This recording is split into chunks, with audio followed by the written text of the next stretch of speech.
Voilà. Bon, ça fait plaisir déjà, il y en a que je n'ai pas vu depuis longtemps. Ceux qui ne viennent pas faire du sport le dimanche matin, je les ai vus.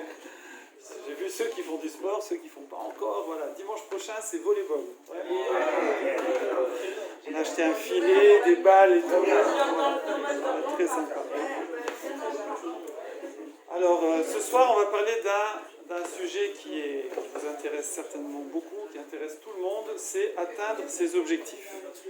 Une personne qui n'a pas d'objectif, vous voyez, c'est comme un bateau comme ça qui est transbahuté par les vents, les courants, les marées, et qui ne sait pas où il va. D'accord ? On a besoin d'avoir des objectifs à court terme, à moyen terme, à long terme. D'accord ? En général, souvent, vous parlez de bucket list, c'est ça ? Ouais. Bucket list, comment on dit ? Hein ? D'accord, c'est la liste des trucs, mais c'est souvent un peu les dreams. C'est les dreams, c'est traverser l'Islande en vélo, c'est, je sais pas, sauter en parachute, etc. Ouais. Bon, c'est pas mal, c'est sympa, mais il y a aussi des choses, on va dire, plus importantes, essentielles dans la vie. Et donc voilà, donc on doit savoir fixer des objectifs, et c'est ce qu'on va voir ce soir. Alors c'est pas un cours de coaching, hein, ça vous avez ça sur YouTube. Ça va être tiré des enseignements de la Torah et de la Paracha. Il faut savoir que comme un bateau, quand un bateau il est soumis donc au courant, à la marée, au vent, nous, non seulement il y a toutes ces forces extérieures qui peuvent nous dévier de nos objectifs, mais on a aussi des forces intérieures, si je puis dire, négatives, comme vous le savez. Vous savez que nous sommes une greffe. Nous sommes une greffe de deux choses qui normalement ne vont pas ensemble, qui ne sont pas compatibles, si je puis dire. C'est le gouffre, le corps, et la neshama, l'esprit. La partie matérielle, physique, et la partie spirituelle. Oui, c'est deux choses qui normalement, ça ne va pas ensemble. S'il y en a un qui domine, l'autre est soumis, et c'est une concurrence entre les deux. Oui. Vous savez, quand on sort des toilettes, il y a une bracha que l'on fait. Cette bracha, elle se termine, la fin de la bracha, toujours, elle résume toute l'idée de la bracha.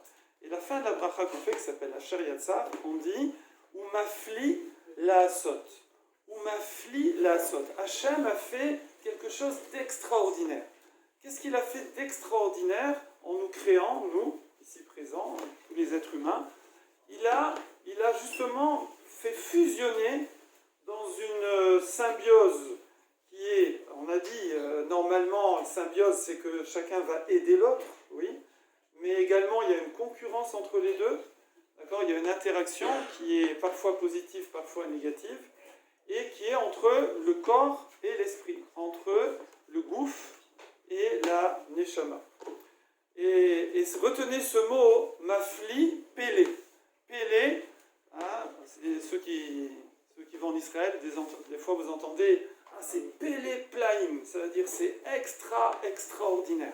Pélé. Les Israéliens, avant, comment ils appelaient le téléphone? Je ne sais pas s'ils font encore. Le péléphone. Le péléphone, c'est un jeu de mots.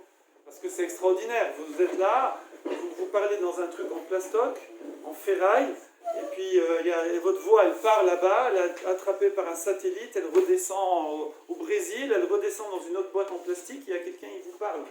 Et imaginez, il y a 2 ou 3 siècles, je remonte pour être à l'aise, quelqu'un, il vous verrait parler dans une boîte comme ça, et il vous prendrait pour un fou. Je veux dire, il dirait, qu'est-ce qu'il a? D'ailleurs, au début, on prenait les gens pour des fous. Après, on les appelait avec les trucs dans les oreilles, là, et les gens, ils parlaient tout seuls comme ça, on ne voyait pas trop qu'il y a avec les cheveux longs. Voilà. Donc ça, c'est Pélé, c'est extraordinaire. Et bien ça, cette greffe, nous, qu'il y a entre le corps et l'âme, c'est quelque chose d'extraordinaire. On s'est habitué, mais ce n'est pas quelque chose de naturel. C'est pour ça que nous devons redoubler d'efforts si on veut effectivement atteindre nos objectifs, parce qu'il y a non seulement les forces extérieures qui peuvent nous détourner, mais on a aussi cette dualité, cette concurrence qu'il y a à l'intérieur de nous, des forces qui sont à l'intérieur de nous, qui vont des fois nous détourner de nos objectifs. Voilà. Ça, c'est l'introduction. Alors nous, on va voir ici, à partir de la Torah et de la Paracha, on va voir, on ne peut pas tout voir, on va voir 7 principes. On va voir 7 trucs et astuces, si vous voulez. 7 principes pour essayer de, Bezrat Hashem, dans votre vie, vous êtes à l'aube de votre vie, Moi, je suis au milieu, hein, je veux dire, c'est 120 ans, 60 ans, ça fait le milieu. Voilà. Eh bien, mais, eh bien vous êtes à l'aube de votre vie, eh bien, pour essayer d'avoir comme ça des trucs et astuces, des instruments qui vont vous permettre de réussir le plus souvent possible, à être le plus proche possible de vos objectifs et pas vous laisser détourner. Alors le premier point, dans une synagogue, on est religieux, plus ou moins, je parle moins pour moi, plus pour vous. Ouais. Donc forcément, il y a ce qui s'appelle Rivka, bravo, qui est venue discrète. Rivka, elle a fait son... C'est le premier ou deuxième vaccin? Le premier. Ah, voilà. Un petit peu patraque, voilà. Des fois chez les mains. Alors le premier point, c'est Bechol Devachecha Daeu. Le roi Salomon, il a dit, dans toutes tes voies, dans tous tes chemins, tu dois connaître Akadosh Baruch Hu. C'est-à-dire, nous, on est habitués, quand quelqu'un il va passer un examen, je sais pas, surtout plus l'examen est important, quand quelqu'un il va se marier, quand quelqu'un il veut trouver un bon job, quand quelqu'un il veut, je sais pas, quand quelque chose qui est vraiment important, alors on se souvient d'Akadosh Baruch Hu, on prie, on donne la tzedaka, on prend sur soi des choses, on essaye de... C'est normal, d'accord? On sait qu'il y a un principe, que plus moi je soumets ma volonté, mon ratson à celui d'Hachem, plus, entre guillemets, Hachem va me faire plaisir. Alors, en pro, ça se dit qu'Hachem va soumettre, si on peut dire, hein, sa volonté à notre volonté. C'est comme ça que c'est marqué dans les textes. Ça paraît incroyable. Comment Akadosh Baruch Hu, il va soumettre sa volonté à notre volonté, mais en fonction de nous, mesure pour mesure. Plus moi je fais des efforts, plus Akadosh Baruch Hu va faire des efforts aussi, de la même façon. Donc ça, nous, on a tout ça, c'est instinctif. Quand quelqu'un, il est à la veille d'un examen, moi j'ai comme ça connu des jeunes qui n'étaient pas du tout religieux, mais à la veille d'un examen, ils devenaient les plus religieux qui soient. Vas-y, les tefilines, la tefila à la synagogue, la tzedaka, tout bien. Sa copine, il dit, je suis désolé, là, je ne peux pas te voir en ce moment. Voilà, c'est comme ça. Ah, il devenait blague de blague. Une fois que l'examen est fini, après c'est autre chose. Voilà, on en reparlera de ça. Voilà. Mais en tout cas, voilà, ça c'est le premier point.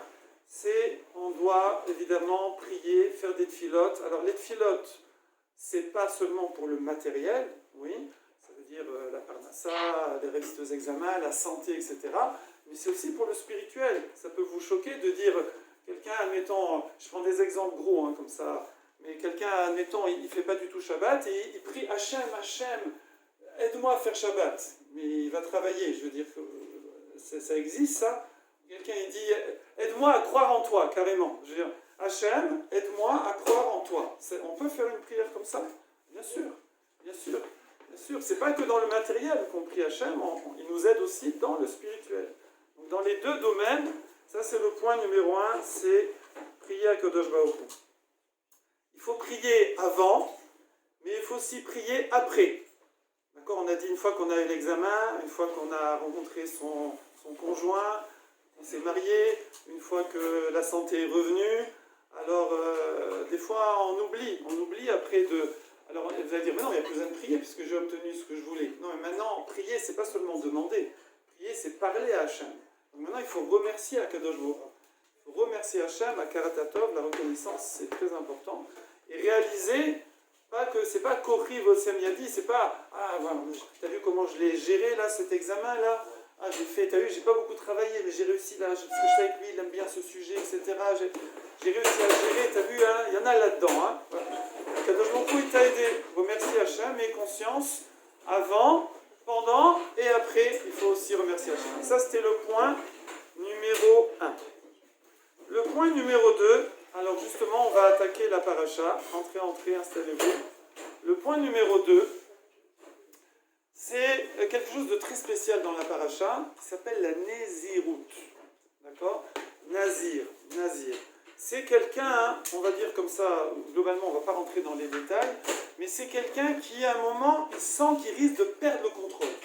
Il risque de perdre le contrôle, comme on a dit, de ce fameux bateau, qui est nous-mêmes, notre vie, à cause des forces extérieures et à cause de de cette dualité intérieure, il sent qu'il perd le contrôle, et donc pour retrouver le contrôle, il va se mettre des barrières. D'accord?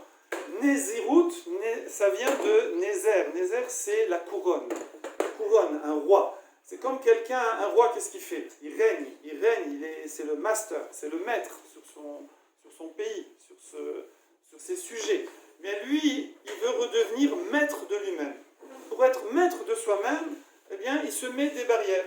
Alors le cas dans la Torah, mais évidemment après on extrapole à des tas de cas, mais le cas de la Torah, c'est que le cas classique, c'est l'alcool, le vin, trop d'attrait physique. Là. Donc qu'est-ce qu'il fait? Il ne boit plus de vin, et ni vin, ni jus de raisin, ni rien. Plus rien, il ne touche plus à tout ce qui a en rapport avec le raisin.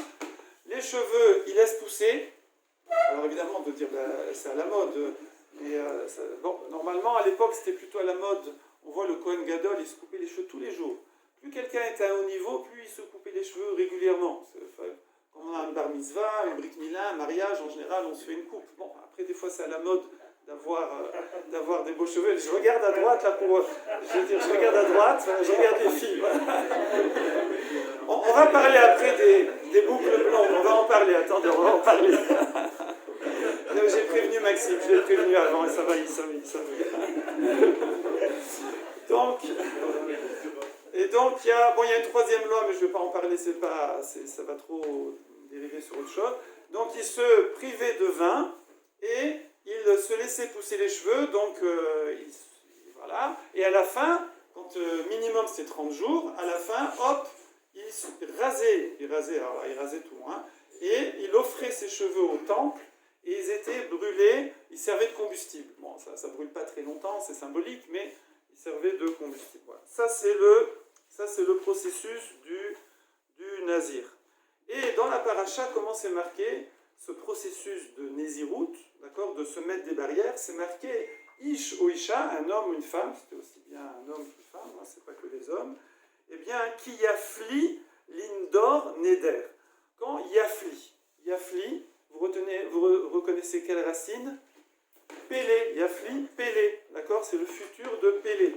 Lorsque quelqu'un va, alors si on voudrait traduire mot à mot, va faire quelque chose d'extraordinaire, parce qu'on a dit que Pélé c'est extraordinaire, va faire quelque chose d'extraordinaire, de faire un néder, un vœu. Vous savez quand on dit blinéder, un vœu, ça veut dire, c'est quand je me mets en situation, je vais m'obliger à faire quelque chose, ou je vais m'interdire à faire quelque chose. Évidemment, on parle de quelque chose qui était permis à la base. Hein. Je ne vais pas blinéder, je ne vais pas fumer Shabbat. Ça ne sert à rien. De toute façon, voilà. Mais quelque chose qui était permis, par exemple, blinéder, je vais arrêter de manger 5 plaques de chocolat tous les soirs, par exemple. D'accord. Je prends un exemple où personne ne se sent visé. Vous sentez visé? Non. Ok. Donc, ça, c'est qui yafli. Yafli, ça veut dire quelqu'un, il va faire un vœu, et c'est quelque chose d'extraordinaire. En quoi c'est si extraordinaire que ça? C'est logique, je veux dire, c'est quelque chose d'instinctif. Quelqu'un, il sent qu'il part à la dérive, quelqu'un, il sent, par exemple, qu'il pousse trop sur la bouteille, pas la bouteille d'eau minérale, hein, la bouteille d'autre chose, alors, il dit à sa femme, cache les bouteilles. Il se met des barrières, d'accord? C'est normal. C'est instinctif. Qu'est-ce qu'il y a d'extraordinaire? Alors, ce qu'il y a d'extraordinaire, c'est que le Ibn Ezra, c'était un très grand sage, c'est considéré comme un des plus grands sages à l'époque du Moyen-Âge, au XIIe siècle. Le Ibn Ezra, il dit, il y a fli ici, c'est pourquoi c'est extraordinaire? Parce que Rov Haolam, la majorité des gens, ils se laissent entraîner dans ce qu'on appelle les ta'avot. Les ta'avot, ça veut dire les appétits bas, les dérives, on va dire, bas niveau, d'accord? C'est comme ça c'est aller à la fainéantise, à l'alcool, à des bêtises. Voilà, je ne veux pas donner trop d'exemples pour ne pas vous donner des idées. Voilà. Donc quelqu'un qui se laisse aller, quelqu'un qui n'a pas de barrière, qui ne se met pas de limite, d'accord, qui n'a pas d'objectif, qui ne cherche pas à s'élever, alors, hélas, c'est quelque chose qui, de nos jours, est parfois extraordinaire. Évidemment, ça va dépendre des niveaux. Et le Targum Onkelos, vous savez, c'est la traduction en araméen, l'explication en araméen, ramenée par Rashi, il dit Yafrish, il va se séparer. Parce que lorsqu'on veut mettre des barrières, par définition, la barrière, elle va me séparer de quelque chose où je ne veux pas aller, d'un endroit où je ne veux pas aller, d'accord? Et ça, c'est la règle numéro 2. Pour se fixer des objectifs, il faut réaliser, si on peut dire, ça ressemble à les trucs de coaching, là, je ne vais pas citer des noms, mais tu es extraordinaire, d'accord? Tu as un pouvoir en toi, tu es génial, laisse exprimer ta spécificité comme ça. Bon, je ne sais pas très bien le faire. Ah, voilà. Allez, les gens, écoutez. Voilà. Donc, il y a comme ça c'est... Alors, il y a comme ça ce message-là, ça ressemble à ça, mais il y a Frisch. Pourquoi il faut se séparer? Parce que dans la vie, on ne peut pas avoir le beurre et l'argent du beurre. Voilà, tout à l'heure, Dan a parlé de son expérience, il a fait une prépa. C'est l'exemple que j'allais donner. Hein. Je n'étais pas sûr que Dan vienne, j'espérais qu'il vienne, mais voilà, c'est l'exemple qui vient tout de suite à l'idée. Ceux qui ont fait des prépas ou qui connaissent quelqu'un qui ont fait une prépa, que ce soit prépa HEC ou prépa scientifique ou Cagne, Hippocagne et tout, ils savent que c'est un truc de malade. Comme tu as dit, c'est une prise de tête. J'ai bien aimé, c'est soft. C'est une prise de tête. C'est 2 ans, pendant 2 ans, on ne vit plus. D'accord? Pendant 2 ans, on ne fait que travailler, travailler, travailler. Dans la vie, si on veut avoir certaines choses, il faut être capable de faire des sacrifices. On ne peut pas tout avoir. Au niveau des sportifs aussi, moi j'aime bien les exemples des sportifs, parce que des fois, c'est des très très bons vivants à la base. Je ne vais pas citer des noms, mais bon. Et puis pour leur sport, pour la haute compétition, quand les Jeux Olympiques arrivent, walou, il n'y a plus de sortie, il n'y a plus d'alcool, il n'y a plus rien. Ils sont comme ça, ta. J'ai connu j'ai fréquenté, là, en ce moment, avec le confinement, j'en vois moins, mais à un moment, j'étais souvent, régulièrement, on va dire, avec des sportifs triathlon. Triathlon, c'est hyper complet. En 3 sports, vous garderez ceux qui ne connaissent pas dans... Et c'est des jeunes, des non-juifs en particulier, qui sont... J'ai l'impression qu'ils étaient comme nous dans la Torah. Tellement ils se sont mis de barrières, tellement ils se sont mis de règles, parce qu'ils savent qu'on ne peut pas atteindre des hauts niveaux si en même temps on a accès à tout. C'est pas possible. Il faut faire des choix dans la vie. Donc la règle numéro 2, c'est celle-là, c'est que dans la vie, il faut être prêt à faire des choix. Il faut être prêt à faire des choix si on veut obtenir quelque chose. Il faut être prêt à se séparer de certaines choses et faire des choix. Donc règle numéro 1, c'était, il faut prier à Kadosh Baruch Hu, sans Siyata Dishmaya, sans l'aide d'Hachem, il y a Walou. D'accord? Nous, on propose, Hachem, il dispose. Voilà. Donc nous, vous connaissez la phrase. Donc ça, c'est numéro 1. Numéro 2, on a dit, il faut être capable de faire des choix et de s'y tenir. D'accord? Ça, c'est la règle numéro 2. Règle numéro 3.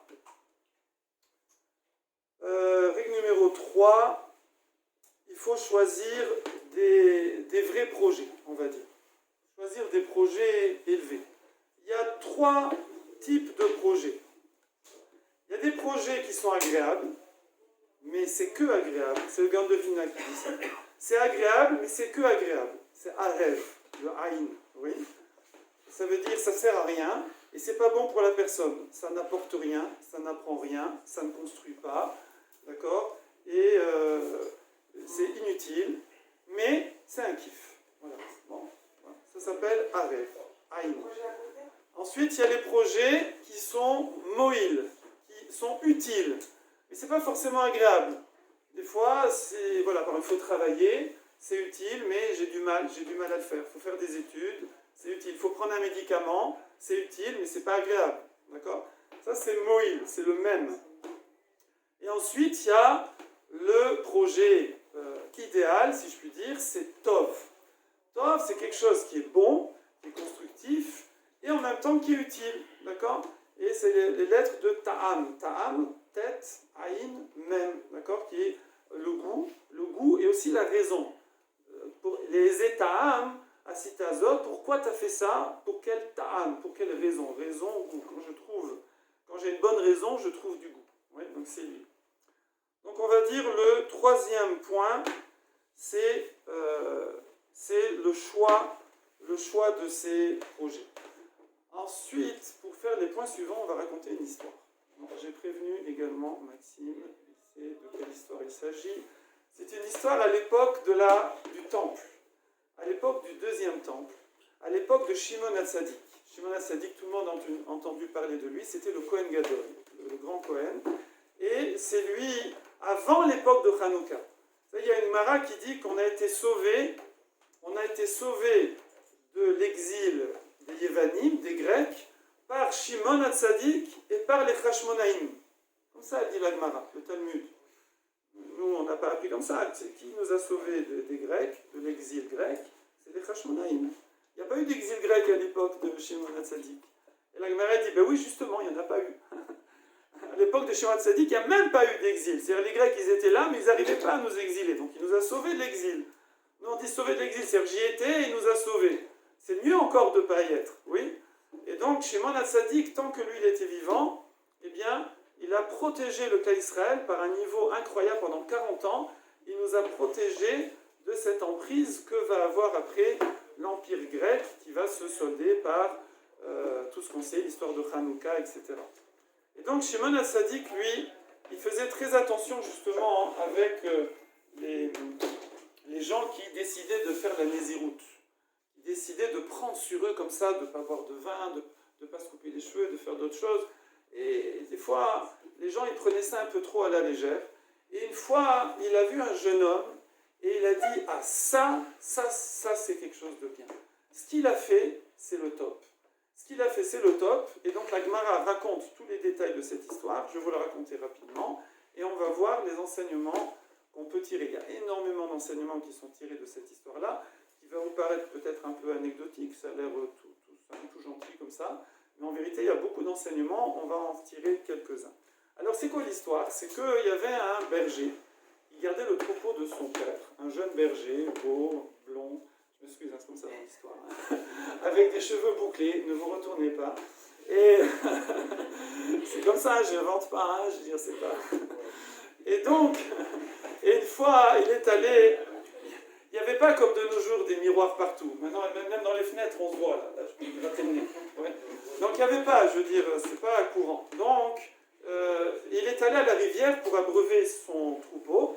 Et là, d'un seul coup, apparemment c'était la première fois, enfin depuis qu'il avait la belle chevelure, il s'est vu comme ça, et il s'est dit, waouh, qu'il est beau. Et... Il a senti comme ça, il a senti un orgueil comme ça qu'il a pris, une dose, une poussée d'orgueil, et il a senti que ça pouvait l'amener à faire des bêtises, d'accord? Parce que vous savez que l'orgueil, c'est la source de toutes les bêtises. Hein, on ne va pas développer ça, je vous laisse un autre sujet.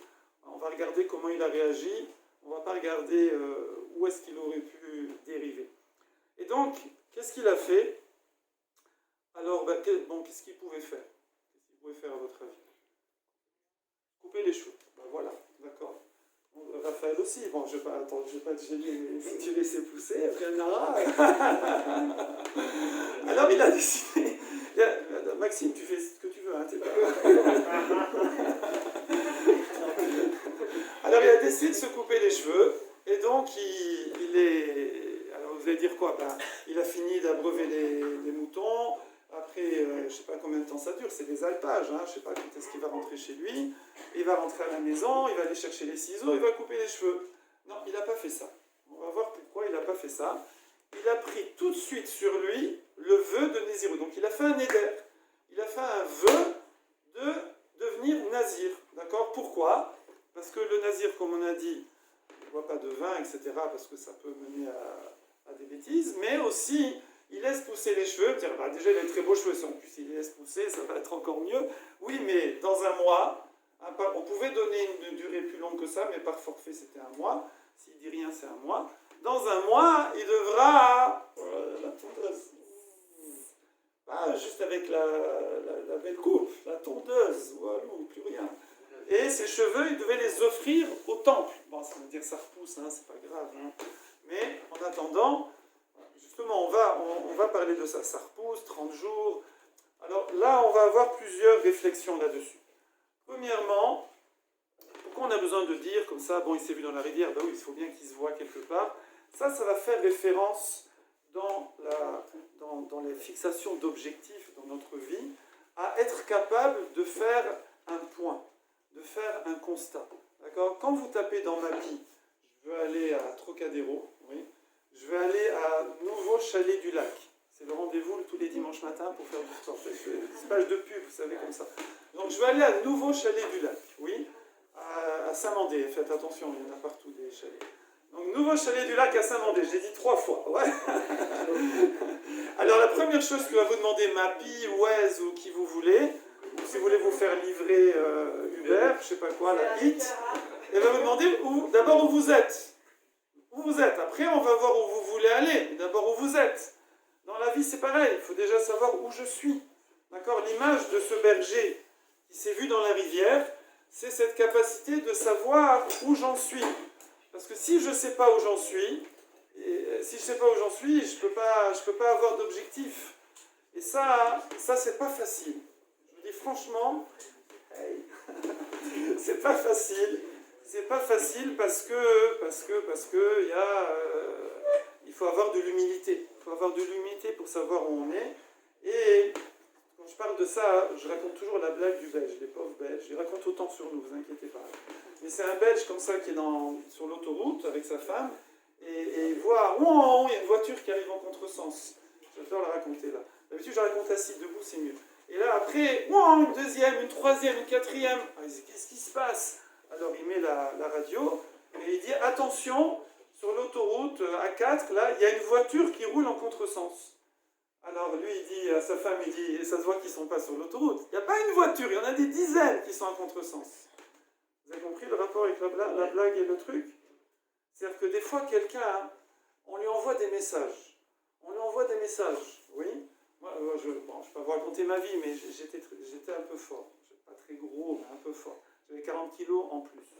40 kilos, ça fait combien de packs de lait? Vous savez, des packs de 6 litres. Voilà, j'étais fort. Bon, après, je veux dire, des fois c'est maladif. Des fois, il ne faut pas juger quelqu'un à cause de chaleur.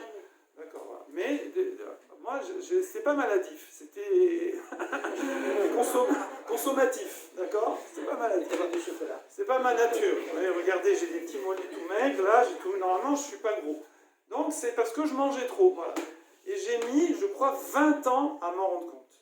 Je vous assure, c'est pas une blague. Même le miroir, je vous assure, le miroir. Je me voyais dans le miroir comme ça, et je disais, mais c'est incroyable comment il déforme.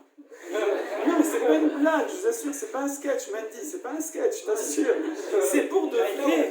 C'est pour de vrai. Et des fois, on me disait, une fois j'étais enseignant à l'école, à Rue-Pavé, il y avait Ravio Ouzan, voilà, Ravio Ouzan qui intervient, j'ai travaillé 20 ans avec lui, j'étais toute la journée avec lui, de 7h du matin à 7h du soir. C'était un kiff.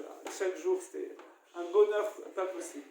Et moi, j'avais une classe, il rentrait des fois dans ma classe. Une fois, ma femme a fait des gâteaux. Et j'ai offert des gâteaux à mes élèves.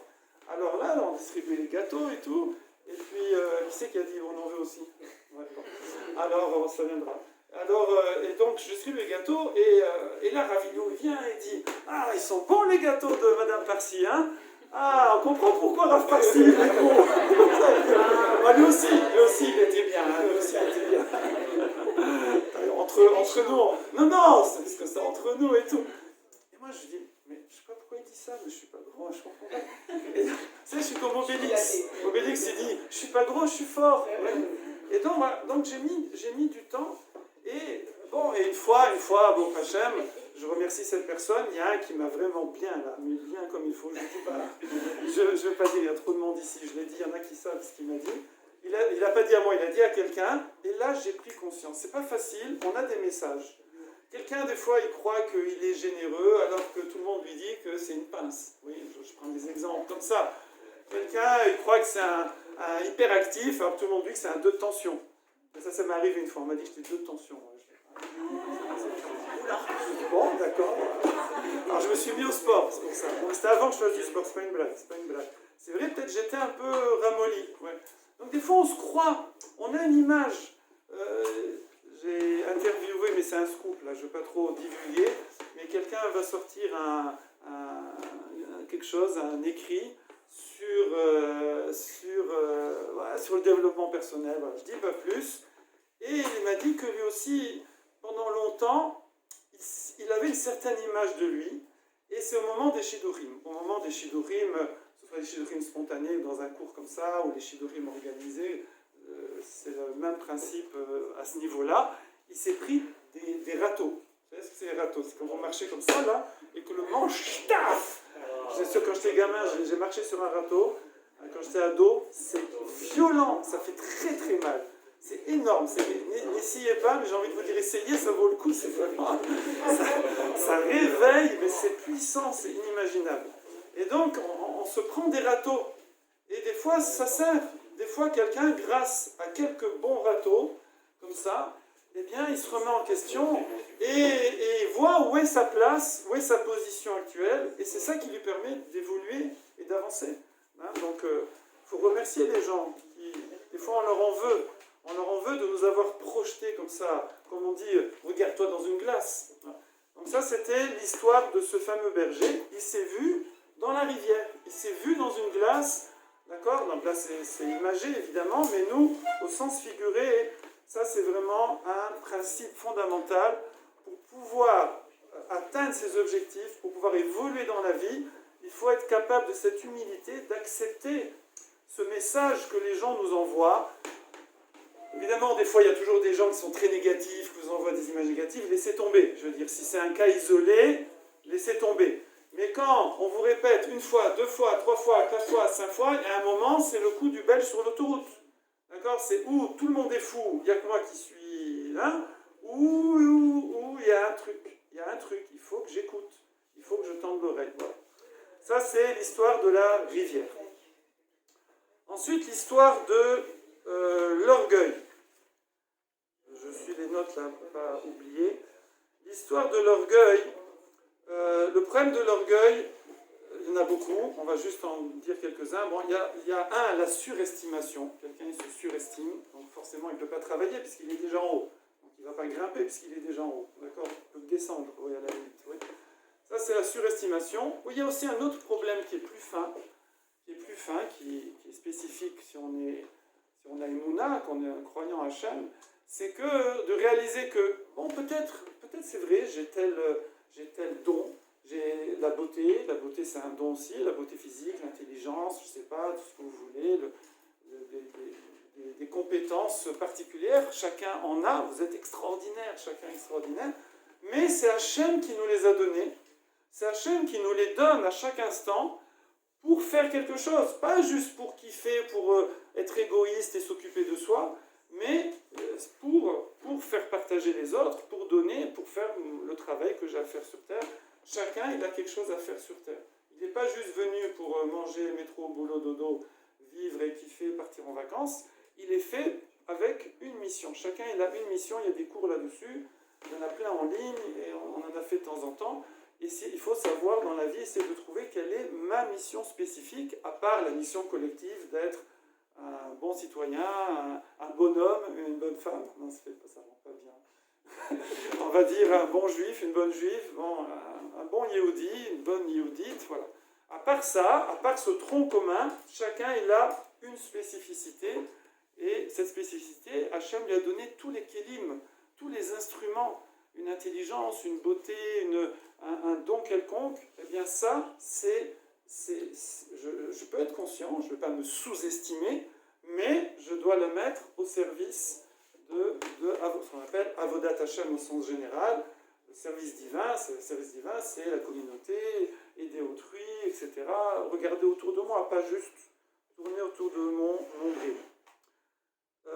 Dans le coaching classique comme ça, je suis une formation actuellement sur le sport là-dessus, on dit d'une façon très soft que celui qui est orgueilleux, que l'orgueil, ça fausse la fixation des objectifs sportifs, hein, en l'occurrence ici. J'aime bien la formule qu'ils ont utilisée dans les cours. Ils disent, comment on dit, il protège son ego. J'aime bien, il protège son ego. C'est très joli. Comment on protège son ego? Eh bien, en fixant des objectifs trop élevés. Ça paraît un peu paradoxal, mais parce qu'après, je pourrais dire, mais non, évidemment, c'était trop difficile, c'est normal que je n'ai pas réussi. Voilà. Donc, il vise trop loin. Ou alors, le contraire, des choses trop faciles où il est sûr d'y arriver, mais ça ne le fait pas progresser. Voilà. Donc, ça, c'était une petite parenthèse. Forcément, cet orgueil aussi va nous empêcher de mettre le bon timing. même si l'objectif il est à notre niveau, mais il faut mettre le bon timing. Il y a le court terme, le moyen terme, le long terme. On ne peut pas du jour au lendemain comme ça changer. On va donner des exemples après, dans des exemples concrets. Point suivant. Pourquoi ce berger a pris un vœu sur lui? Pourquoi il n'est pas juste rentré à la maison pour aller se couper les cheveux? D'accord? Alors pourquoi? Parce qu'il faut, dans la vie, savoir, on dit comme ça, c'est une stratégie militaire, ça s'appelle couper les ponts. On dit couper les ponts avec quelqu'un, mais vous savez, à l'armée, pour éviter que l'armée recule, l'armée, admettons les Allemands contre les Américains, on va faire contre les Allemands, ok? Les Américains, ils avancent sur le terrain allemand, ils font sauter les ponts derrière eux. Oui, c'est un peu bizarre, à quoi ça sert? Comme ça, ils ne peuvent pas reculer. Ça force l'armée à aller de l'avant. Comme on dit qu'on est au pied du mur, on y va, d'accord? Donc ça s'appelle couper les ponts. Nous aussi, ce berger, c'est ce qu'il a fait. Ce berger, il a dit, si je laisse comme ça, je suis dans le timing là, Kevin, ça va? Si je laisse comme ça, je vais rentrer à la maison, je vais changer d'avis, d'accord? Nous aussi, des fois, on a des éveils. La Gemara, elle dit que chaque jour, on a un boost. Chaque jour, on a un éveil. Oui? Non? Chaque jour, on a un boost. Et ce boost-là, il faut le conserver. Ça peut être qu'on va à un cours, ça peut être une rencontre avec quelqu'un, une discussion, n'importe quoi. Des fois, là, c'est une épreuve qui nous booste. Et on a une prise de conscience. Ça peut durer une seconde, 5 minutes, un quart d'heure, 2 heures, je ne sais pas. Mais ensuite, des fois, ça retombe. Ça retombe. J'ai vu comme ça, c'était une jeune fille qui, ça m'a marqué, c'était à Shavuot, une jeune fille qui, vous ne la connaissez pas du tout, hein, donc ne cherchez pas. Et elle était revenue d'un cours à Shavuot, et elle était comme ça, elle était invitée à la maison chez moi, il y a pas mal d'années, et elle arrive et elle dit, je vous en prie, il faut que vous, je vous demandiez quelque chose, je voudrais que vous demandiez à mon copain, je connaissais son copain, je veux dire que je ne veux plus le voir tant qu'il ne sera pas allé à l'Yeshiva. Comme ça, direct. Tu vois, vous y allez fort là, qu'est-ce qui vous en prend là? Elle est allée à un cours. Ouais, je vous ai pris un exemple bien, hein? Elle est allée à un cours, d'accord? Bon, elle était assez très, très religieuse déjà, lui il était moins, et elle s'est laissée un peu entraîner. Moi j'étais dans la confidence d'une certaine façon, et elle m'a dit, elle est rentrée, elle avait peur que si elle ne fixe pas tout de suite, alors après elle risque de retrébucher. Donc elle a dit, voilà, vous lui dites, et c'est ce qui s'est passé. C'est ce qui s'est passé, elle est partie à Shiva, ils sont mariés, voilà, etc. Donc des fois qu'on a, je ne suis pas obligé de faire ça, hein, je veux dire. Voilà. Mais quand on a un éveil, il faut essayer des fois de trouver un système pour bloquer la chose. Là maintenant, j'ai décidé que je fais ça, je vais bloquer la chose, d'accord? Je ne sais pas, donnez-moi quelqu'un un exemple. Là. Vous voulez un petit exemple plus soft, un petit sympa? Lundi, je descends là. Le nouvel an, on s'inscrit à une salle de sport pour, oui. Oui. Et tout, et on se chauffe parce que c'est une nouvelle année, on a un nouveau truc, et après, au final, on ne respecte pas trop notre engagement. Quoi. Ouais, les salles de sport, vous savez, elles vivent de 5000 abonnés et 100 qui viennent. C'est comme ça que ça marche. Elles ne sont pas assez chères. C'est dommage, ils ont fait les low cost. Alors on se dit, bon, c'est pas grave, je vais y aller, pour 30 euros, c'est pas grave. Il faudrait que ce soit 300 euros. Vous savez, parce que là, bon, je ne vais pas rentrer sur les psychologues. Les psychologues, quand on va chez le psychologue, on paye 70 euros, j'assure, on se bouge. Hein. Parce que là, ils disent, dans la psychologie, il faut que ce soit cher.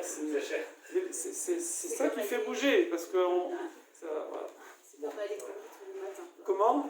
J'ai dit, c'est comme aller courir tous les matins. Oui, comment on peut se bloquer? Moi, j'avais un jeune homme, par exemple, il voulait aller prier à la synagogue le matin, mais il n'y arrivait pas. Il voulait, c'était son objectif, arriver à aller prier tous les matins à la synagogue. Qu'est-ce qu'il a fait? Il a vu assassinat, comme ça. Il a vu qu'il y avait 3 personnes âgées qui avaient un petit peu du mal à venir et tout. Il a dit, voilà, tous les matins, je passe vous prendre, toi à 7h moins 5, toi à 7h, toi à 7h05. Je passe en voiture, je vous amène à la synagogue tous les matins. Donc maintenant, il s'est bloqué. Maintenant, ils attendent que lui vienne, d'accord? Ou une fille, elle va à un cours, elle dit à 3 copines, allez, venez, on se chauffe, on va au cours, allez, on se chauffe, on va au cours. Après, si elle y va pas, ça fait un peu truc. On se bloque comme ça. Des fois, ça peut même utiliser les réseaux. Sur le réseau, on marque un truc, et là, après, on est obligé de le faire, quoi. Ça peut être, bon, il y a des tas de façons de se bloquer. Lui, voilà, à l'époque, il y avait le neder. Ne faites pas comme ça à la légère, hein, parce que c'est un vœu. Le problème, c'est après, c'est quelque chose qui a une force de loi. Donc, on prend un vœu, on prend quelque chose sur soi, et ça permet de bloquer cette décision, de la concrétiser. Le point suivant, je vous avais dit, attendez, mais il aurait pu faire le vœu juste de se couper les cheveux. Donc s'il fait un vœu, il ne peut plus aller en arrière. Pas besoin de passer par la nésiroute. C'est beaucoup plus lourd, d'accord? Je ne vais pas rentrer dans les détails, mais c'est beaucoup plus lourd comme loi. Il dit, pourquoi? Il y a aussi un autre principe ici qu'on voit, c'est de la tendance négative de l'utiliser pour une mitzvah. D'accord? Ici, sa tendance négative, qui était donc la beauté de sa chevelure, oui, il l'a utilisée pour une mitzvah qui, elle, va servir de combustible. Bon, c'est symbolique, hein, parce que c'est pas avec ça qu'on va chauffer la marmite, mais il va l'utiliser, voilà. Et ça, nous aussi, c'est un principe. Ça s'appelle sour mera, éloigne-toi du mal, veosetov, et fais le bien. C'est pas forcément en 2 temps. C'est parfois, hein, comme on le sait, la nature est l'horreur du vide, quand tu mets du bon, ça chasse le mal. Donc des fois, pour chasser le mal, l'idéal, c'est de transformer le mal en bien. Oui, ça me rappelle une blague d'ailleurs. Comment? Oui, quand on pense bien, ça évite de penser mal. Non, c'est pas une blague. Quand on a des bonnes pensées, c'est tout le principe de penser positivement, ça chasse les mots. On ne peut pas penser 2 trucs en même temps. Le bon et le mauvais. Si je pense bien, je ne pense pas au mal. D'accord? Si je fais le bien, je ne fais pas le mal. C'est connu à New York, on dit comment on fait pour enlever un voyou. Oui? Vous le faites policier. Donc maintenant, il est policier, donc il est plus voyou, donc vous allez transformer le mal en bien. C'est pas une blague, hein, c'est un truc sociologique. Donc on essaye de faire que je ne vais pas parler de la police française, hein, en ligne, c'est à New York, voilà. Mais on essaye de faire, voilà. Okay. Vous prenez dans une classe, par exemple, on va prendre la pédagogie si vous voulez, ça fera moins brutal. Mais il y a un enfant comme ça qui est un peu turbulent, qui met un peu la pagaille et tout, vous le nommez chef de classe, d'accord? Ça, vous canalisez la tendance négative, vous la canalisez en positif, et ainsi de suite. Quelqu'un... Bon, voilà, ça suffit les exemples. Dernier point. Donc oui, pourquoi? Donc lui, il ne s'est pas contenté de faire le vœu de se couper les cheveux, ça aurait suffi pour se bloquer, pour s'empêcher de faire machine arrière, parce qu'il voulait utiliser ça pour faire une mitzvah. D'accord? Maintenant, vous allez dire, bon d'accord, ben après 30 jours, les cheveux ils vont repousser. Qu'est-ce qu'il a gagné avec ça? Oui? C'est comme des fois, quelqu'un il va dire, il va prendre sur lui, on dit c'est bien à Rosh Hashanah par exemple, ou au Chagim, ou on prend sur soi de, je sais pas moi, quelqu'un quand il ne fait pas Shabbat, il prend sur lui de faire Shabbat, une fois, comme Shabbat mondial. À quoi ça sert? Oui? Quelqu'un il va prendre sur lui de ne pas faire du Hashonara entre 19h et 20h. Participer des fois, on sait, à des chaînes, entre 19h et 20h, je fais pas la Shonara. Après 20h, tu peux faire la Shonara? Non. Comment ça marche? Ça c'est un principe Naase Venishma. Ça veut dire quand je fais, ça amène il y a beaucoup d'explications là-dessus, mais celle qu'on voit ici, c'est quand je fais une mitzvah, quand je fais quelque chose qui est conforme à la Torah, à la volonté divine, eh bien, ça me donne une doucha, un élan, qui m'aide, même si j'arrête après au bout d'un moment, parce que j'ai pris ça pour une semaine, pour un mois, eh bien ça m'aide à Nishma, à réaliser, à comprendre la chose et à la vivre, à avoir un niveau de compréhension que je ne peux pas avoir, même en étudiant, en réfléchissant par la théorie, il faut passer par la pratique. Il faut des fois essayer. Et aller expliquer à quelqu'un qui n'a jamais fait Shabbat ce que c'est Shabbat. Il va dire, bon, c'est quoi? C'est que tout est interdit, je peux rien faire, je m'ennuie, je regarde la montre jusqu'à 11h du soir. C'est quoi? Il dit, mais non, il faut essayer. On va en reparler de ça. Il faut essayer, peut-être que tu vas sentir les choses différemment. Essaye de manger cachère pendant un mois. À quoi ça sert? Et après, je vais remanger des crevettes. Fais pendant un mois, peut-être qu'après, dans un mois, tu penseras différemment. D'accord? Ça, c'est ce principe-là de Nézirut aussi. À quoi ça sert que ces gens-là ils fassent ça pendant un mois, de se priver de vin? D'accord? À quoi ça sert? Puisque de toute façon, ils vont reboire après. Non? Ça va, c'est un training. C'est un training, il va toujours rester quelque chose. Oui. Ici, donc voilà, je vais résumer un petit peu les points. Et je vais conclure avec un exemple. Alors, on a, premier point, on avait dit, c'est la tfila, Siyata Dishmaya, l'aide d'Hachem. Réaliser que ce n'est pas seulement pour les grandes choses, mais même pour tous les petits détails de la vie qu'il faut demander l'aide d'Akadosh Baruch Hu. Et avant, pendant et après, on remercie. Deuxième point, c'était que dans la vie, il faut faire des choix. On ne peut pas tout avoir. Il faut des fois se séparer de certaines choses, se mettre des barrières, se mettre des limites. Sinon, on ne peut pas atteindre des niveaux. D'accord? Quelqu'un il est en bas d'une montagne.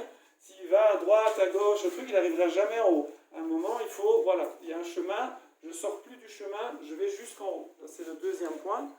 Troisième point, on avait dit il faut être capable de faire un bilan sur soi, de se connaître, être à l'écoute de ce que les autres nous projettent, pas se dire tout le monde se trompe, personne ne me comprend, je suis un incompris, etc.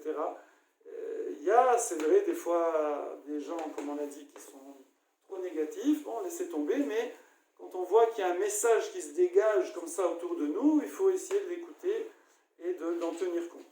Quatrième point, on avait dit que le pire ennemi, c'est l'orgueil. D'accord? Faire très attention à ça, je ne redéveloppe pas.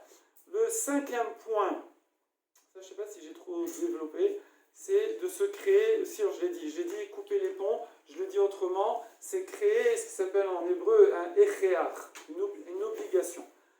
Quand j'ai un éveil, j'essaye de mettre en situation où j'ai plus le choix. D'accord? Comme ça, c'est plus facile. À un moment, je fais un choix. Si je me bloque, je suis tranquille, comme ça y est. Oui. Quelqu'un, il a du mal avec son téléphone. Alors, je prends cet exemple-là. Il a du mal avec son téléphone. 1h du matin, 2h du matin, 3h du matin, 4h du matin. À un moment, bon, je ne sais pas s'il ne vit pas tout seul. S'il ne vit pas tout seul, il dit à soit coloc, à ses parents, à je ne sais pas qui, il dit, voilà, à 11h du soir, tu prends mon téléphone, même si je te frappe tout, tu ne me le rends pas. D'accord? Voilà, comme ça y est, c'est fini, je suis tranquille. Je suis tranquille. D'ailleurs, en passant, pour ceux qui ne savent pas, si vous avez une box, vous pouvez, sur la box, programmer que la Wi-Fi s'arrête à l'heure que vous voulez. D'accord? Ça y est, c'est dedans, il y a le code, c'est fini. Mais après, on peut la rallumer. Ah oui, c'est vrai, vous pouvez appuyer sur le bouton. Voilà, il y a un 4G. Bon, voilà, c'est bon. Alors, faut réfléchir. Je le faisais, moi, pendant la période d'examen, parce que j'avais du mal à réviser avec le téléphone, on a tout le temps le réflexe de prendre le téléphone. On avait un petit coffre à la maison, je prenais mon père en partir au travail le matin, je prends mon téléphone, il le mettait dans le coffre, j'avais pas le code. Magnifique. Je passais une journée, je pouvais travailler. T'as classé combien de coffres comme ça? J'ai essayé, ouais. J'ai pas réussi à l'ouvrir, j'ai oublié. Bon, c'est connu aussi quand j'étais étudiant comme vous, je travaillais à la bibliothèque. Si j'étais à la maison, vas-y le frigo, vas-y la télé, vas-y tout. À la bibliothèque, voilà, t'es tranquille. Bon, avec quelqu'un, on se met en chavruta, et comme ça on est. Voilà, ça aussi c'est des exemples. Je finis vite. On a dit Sourmera Veosetov, essayer de canaliser, je prends le mal et je le transforme en bien. Je prends une tendance qui pourrait, c'est pas forcément mal en soi, d'accord? Comme le nucléaire, c'est pas mal en soi, mais ça peut servir à faire une bombe ou ça sert à faire de l'énergie. Donc moi j'ai une tendance, je vais la prendre et l'utiliser pour le bien, ça doit devenir une compétence, d'accord? Et le dernier point, c'était 30 jours, l'histoire des 30 jours, que même si des fois je prends des décisions, je fais des choix, j'ai des objectifs pour un temps délimité, qu'est-ce qui va se passer après? Il restera toujours quelque chose. Et si tu te permets, je fais avec un exemple hyper rapide, en 30 secondes, en 1 minute, tu te permets? On va prendre un exemple sur Shabbat, par exemple. Sur Shabbat, c'est un exemple un peu délicat, mais je fais exprès de prendre celui-là. Quelqu'un, alors je fais très très vite, tchac, parce que tout le monde a compris. J'ai connu des gens qui ont fait ça et ça a marché. Voilà. Quelqu'un, il ne fait pas Shabbat, mais il aimerait faire Shabbat. Mais il travaille, il est coiffeur, c'est le samedi. Donc qu'est-ce qu'il fait? Il prie déjà, prier. Prier que Hachem il m'aide à faire Shabbat. Deuxième chose, il faut faire des choix. C'est-à-dire faire des choix, des fois il faut essayer à la base de ne pas prendre certaines professions, c'est difficile, ça c'est le deuxième point. Troisième point, voir où j'en suis. Ça veut dire qu'il essaie d'étudier pourquoi il n'arrive pas à faire Shabbat, pourquoi il n'est pas prêt à ce sacrifice, c'est quoi Shabbat, que ça représente, étudier. Ça, c'est un petit peu faire le point. Ensuite, il peut commencer. Alors évidemment, je ne lui dis pas va travailler samedi, mais vendredi soir, tu ne travailles pas, commence déjà vendredi soir. Commence, essaye de voir, peut-être tu vas vivre des choses, ça va te motiver pour le reste. Oui. Ensuite, essaie de se bloquer des fois, dans le sens, quelqu'un voilà, il a décidé qu'il va faire Shabbat prochain, ne reste pas seul. Fais-toi inviter dans une famille sympa, va un Shabbat plein, comme ça va te... Et tu laisses le téléphone chez les parents, tu vas comme ça tu es tranquille, tu vas te créer une situation où ça te facilite les choses en te bloquant. Ensuite, on a dit qu'il faut prendre la tendance négative, la remplacer par du positif, le négatif remplacé par du positif.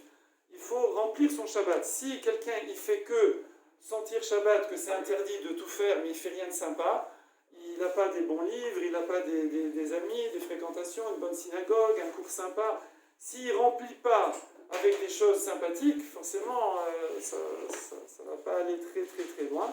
Et ensuite, c'est vrai que c'est un peu spécial de dire ça, mais quelqu'un il peut dire, bon allez, là, je ne sais pas moi, c'est les vacances, c'est le mois de juillet, admettons. Au mois de juillet, j'ai un mois de vacances, je ne travaille pas, là je peux faire Shabbat pendant un mois. Et après on verra, d'accord? Après on verra ce qui se passe. Voilà, et comme ça vous pouvez prendre sur toutes les mitzvot, sur tout ce qui est spirituel, mais aussi ce qui est matériel, ça marche aussi, hein, dans les études, dans le travail. Quelqu'un il a du mal, il dit allez voilà, je vais le faire pendant une semaine, je fais ça, pendant 15 jours. Je transforme, attends, etc., etc. Je vous laisse appliquer ça, parce que c'est l'heure.